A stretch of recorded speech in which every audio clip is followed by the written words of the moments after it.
டே 13, 14 of இன்றைக்கி என்ன சாப்பிட்டேன் டு லூஸ் வெயிட். இந்த 2 நாளுமே நான் ட்ராவலிங்கில் இருந்தேன். ஸோ பெருசாக டயட்டுன்னு எதுவும் ஃபாலோ பண்ணல.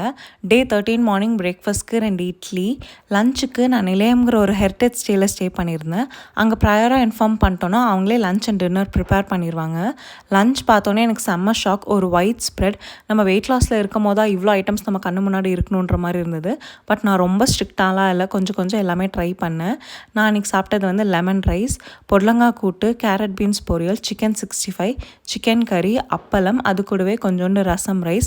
எல்லாமே சூப்பராக இருந்தது. எனக்கு ரொம்ப பிடிச்சிருந்தது டேஸ்ட். கடைசியாக கொஞ்சோண்டு சேமியா பாயசம் எடுத்துக்கிட்டேன். அன்றைக்கி அரௌண்ட் 9:30 கிட்ட எனக்கு செம்ம பசி. ஸோ டின்னருமே நான் எடுத்துக்கிட்டேன். ஒரு சப்பாத்தி, கொஞ்சோண்டு ரைஸ், சென்னா கிரேவி அண்ட் வந்து சிக்கன் பெரட்டல். டே 14 ஸ்ரீரங்கம் போயிருந்தேன். அங்கே புளியோதரை அண்ட் மிளகு வடை பிரேக்ஃபாஸ்ட்க்கு செம்ம டேஸ்ட்டாக இருந்தது. அதுக்கடுத்து ஜம்புகேஸ்வரர் கோயில் முன்னாடி நீர், மோர், பானகம்லாம் கொடுத்துருந்தாங்க. அதுவுமே எடுத்துக்கிட்டேன்.